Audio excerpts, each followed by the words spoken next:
नमस्कार, आदाब, स्वागत है आपका। मैं हूं आपके साथ आसिफ खान। प्रधानमंत्री नरेंद्र मोदी अपने ही गढ़ में घिरते नजर आ रहे हैं।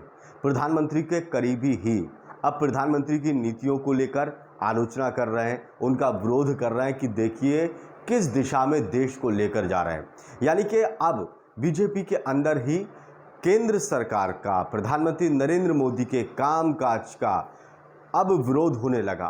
बीजेपी के वरिष्ठ नेता सुब्रमण्यम स्वामी ने केंद्र सरकार की नीतियों को लेकर सवाल खड़े कर दिए। सुब्रमण्यम स्वामी ने कहा कि केंद्र की इकोनॉमी और विदेशी नीति को लेकर मैं आलोचना करता हूं, मैं उसका समर्थन नहीं करता। अगर केंद्र सरकार में या फिर कोई प्रधानमंत्री का इतना करीबी या फिर बहस करना चाहे तो उसको लेकर मैं बहस करने को तैयार हूं कि नीतियां बहुत ज़्यादा ख़राब हैं। उन्होंने सीधे तौर पर नाम लिया विदेश मंत्री एस जयशंकर और राष्ट्रीय सुरक्षा सलाहकार अजीत डोभाल। उन्होंने कहा कि इनकी वजह से हमारा बहुत नुकसान हुआ है। उन्होंने कहा कि जो आसपास के देश हैं उनसे हमारे संबंध बहुत ज़्यादा ख़राब हो गए। विदेश नीति की वजह से हमारे संबंधों में कड़वाहट लगातार आती जा रही है। इसके अलावा इकोनॉमी की जो नीति है मोदी सरकार की, वो इतनी फुअड़ और ख़राब है कि जिसकी वजह से देश आर्थिक संकट में फंस गया। यानी कि प्रधानमंत्री नरेंद्र मोदी की आलोचना अब उनके गढ़ में, उनके घर में हो रही है।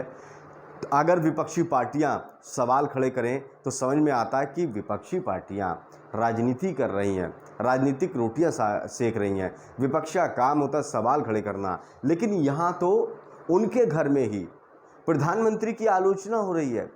तो ऐसे में क्या वास्तव में फेल हो गई है केंद्र की सरकार इन दो मोर्चों पर काम करने के लिए कि अपने ही लोगों को अब विरोध करना पड़ रहा है।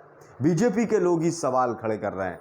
तब आप अंदाज़ा लगाइए कि कितनी ख़राब विदेश नीति और इकोनॉमी नीति है इस वक्त, क्योंकि देश आर्थिक गर्त में जाता जा रहा है।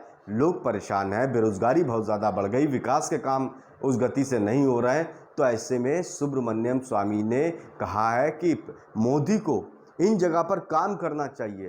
एस जयशंकर और अजीत डोभाल, इनके ऊपर कार्रवाई होना चाहिए, ये मांग की है। और उन्होंने कहा कि मैं बहस करने को तैयार हूं।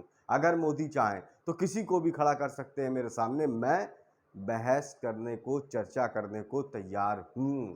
अब सवाल यह है कि सुब्रमण्यम स्वामी के सवाल उठाने के बाद क्या मोदी सरकार इन दो चीज़ों पर काम करेंगे? क्या वास्तव में केंद्र की सरकार फेल हो गई, नाकाम हो गई है विदेश नीति में और आर्थिक नीति में, जिसका खामियाजा देश की जनता को भुगतना पड़ रहा है?